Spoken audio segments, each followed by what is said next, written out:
श्रीसूक्त हरि ओं हिरण्यवर्णां हरिणीं सुवर्णरजतस्रजां चन्द्रां हिरण्मयीं लक्ष्मीं जातवेदो आवह ताम् आवह जातवेदो लक्ष्मीमनपगामिनीं यस्यां हिरण्यं विन्देयं कामश्वपुरुषानहम् अश्वपूर्वां हस्तिनादप्रबोधिनीं श्रियं देवीमुपहवये शिर्मा देवी जुषतां कां सुस्मिता हिरण्यप्राकाराम् आर्द्रां ज्वलन्ति तृप्तां तर्पयन्तीं पद्मे स्थितां पद्मवर्णां तामिहोपहवये श्रियं चन्द्राप्रभासां यशसा ज्वलन्ति श्रियं लोके देवजुष्टामुदारां तां पद्मिनीं शरणं प्रपद्ये अलक्ष्मीर्मे नश्यतां त्वां ऋणे आदित्यवर्णे तपसोऽधिजातो वनस्पतिस्थो वृक्षोत बिल्वः तस्य फलानि तपसा नुदन्तु मायान्तरायाच्च बाह्या अलक्ष्मीः उपैतु मां देवसखः कीर्तिश्च मणिना सह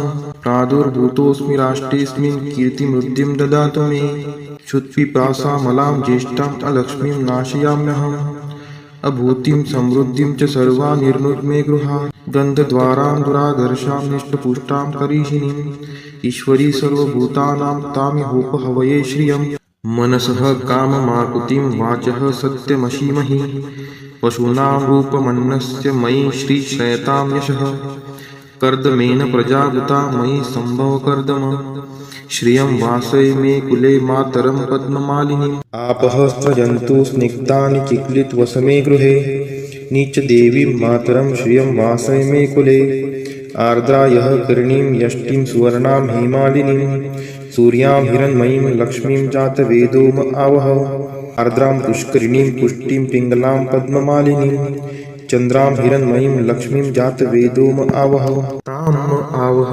जातवेदो लक्ष्मीमनपगामिनीं यस्यां हिरण्यं प्रभूतं गावो दासोऽश्वान् विन्देयं पुरुषानहम् यः शुचिः प्रयतो भूत्वा जुहुयादाज्यमन्वहं सूक्तं पञ्चदशर्चं च श्रीकामः सततं जपेत् फलश्रुति पद्मानने पद्म उरु पद्माक्षि पद्मसंभवे तन्मे भजसि पद्माक्षि येन सौख्यमलभाम्यहम् अश्वदायै गोदायै धनदायै महाधने धनं मे लवतां देवी सर्वकामान् च देहि मे पद्मानने पद्मविपद्मपत्रे पद्मप्रिये पद्मदलायताक्षि विश्वप्रिये विष्णुनोनुकुले त्वत्पाद पद्ममयि सन्निधत्स्व पुत्रं पौत्रं धनं धान्यं हस्त्यश्वादिगवे रथं प्रजानां भवसि माता आयुष्मन्तं करोतु मे धनम् अग्निर्धनं वायुर्धनं सूर्यो धनं वसुः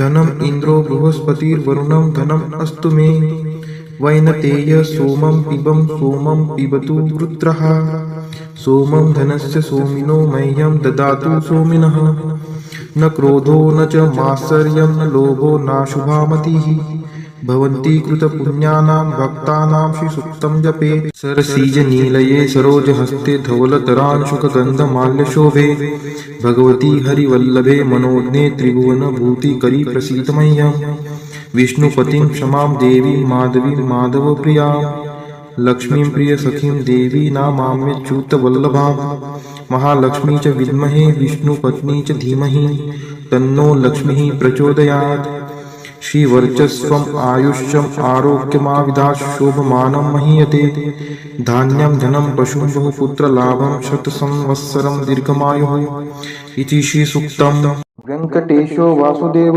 प्रद्युम्नोमितविक्रम सङ्कर्षणो अनिरुद्धश्च शेषाद्रिपतिरेव च जनार्दन पद्मनाभो वेङ्कटाचलवासन सृष्टिकर्ता जगन्नाथो माधवो भक्तवत्सल गोविन्दो गोपति कृष्णकेशवो गरुडध्वज वराहो वामनश्चैव नारायण अधोक्षज श्रीधर पुण्डरीकाक्ष सर्वदेवस्तुतो हरि श्रीनृसिंहो महासिंह सूत्रकार पुरातन रमानाथो महीभर्ता मधुर पुरुषोत्तम चोडपुत्रप्रिय शान्तो ब्रह्मादीनां वरप्रद श्रीनिधि सर्वभूतानां भयकृत् भयनाशनः श्रीरामो रामभद्रश्च भवबन्धैकमोचकः भूतावासो गिरावास श्रीनिवास श्रियपतिः अच्युतानन्द गोविन्दो विष्णुर्वेङ्कटनायकः सर्वदेवैकशरणं सर्वदेवैकदैवतं समस्तदेवकवचं सर्वदेवशिखामणि इतीदं कीर्तितं यस्य विष्णोरमिततेजसः त्रिकाले यः पठेत् नित्यं पापं तस्य न विद्यते। राजद्वारे पठेत् घोरे संग्रामे रिपुसङ्कटे। भूतसर्पपिशाचादि भयं नास्ति कदाचन। अपुत्रो लभते पुत्रान् निर्धनो धनवान् भवेत्। रोगार्तो मुच्यते रोगात् बद्धो मुच्येत बन्धनात्। यद्यदिष्टितमं लोके तत्तत् प्राप्नोत्य संशयः। ऐश्वर्यराजसम्मानं भक्तिमुक्तिफलप्रदं। विष्णोर्लोकैकसोपानं सर्वदुःखैकनाशनं। सर्वैश्वर्यप्रदं नृणां सर्वमङ्गलकारकं। मायावी परमानन्दं त्यक्त्वा व्यङ्कटमुत्तमं। स्वामी पुष्करिणीतीरे रमया सह मोदते। कल्याणाद्भुतगात्राय कामितार्थप्रदायिने श्रीमद्वेङ्कटनाथाय श्रीनिवासाय ते नमः। वेङ्कटाद्रिसमं स्थानं ब्रह्माण्डे नास्ति किञ्चन। वेङ्कटेशसमो देवो न भूतो न भविष्यति। इति ब्रह्माण्डपुराणे ब्रह्मनारदसंवादे श्रीवेङ्कटस्तोत्रं सम्पूर्णम्। ॐ नारायणाय विद्महे वासुदेवाय धीमहि तन्नो विष्णु प्रचोदयात्। ॐ नारायणाय विद्महे वासुदेवाय धीमहि तन्नो विष्णु प्रचोदयात्। ॐ नारायणाय विद्महे वासुदेवाय धीमहि तन्नो विष्णु प्रचोदयात्। ॐ नारायणाय विद्महे वासुदेवाय धीमहि तन्नो विष्णु प्रचोदयात्। ॐ नारायणाय विद्महे वासुदेवाय धीमहि तन्नो विष्णु प्रचोदयात्। ॐ नारायणाय विद्महे वासुदेवाय धीमहि तन्नो विष्णु प्रचोदयात्। ॐ नारायणाय विद्महे वासुदेवाय धीमहि तन्नो विष्णु प्रचोदयात्। ॐ नारायणाय विद्महे वासुदेवाय धीमहि तन्नो विष्णु प्रचोदयात्। ॐ नारायणाय विद्महे वासुदेवाय धीमहि तन्नो विष्णु प्रचोदयात्। ॐ नारायणाय विद्महे वासुदेवाय धीमहि तन्नो विष्णु प्रचोदयात्। ॐ नारायणाय विद्महे वासुदेवाय धीमहि तन्नो विष्णु प्रचोदयात्। ॐ नारायणाय विद्महे वासुदेवाय धीमहि तन्नो विष्णु प्रचोदयात्। ॐ नारायणाय विद्महे वासुदेवाय धीमहि तन्नो विष्णु प्रचोदयात्। ॐ नारायणाय विद्महे वासुदेवाय धीमहि तन्नो विष्णु प्रचोदयात्।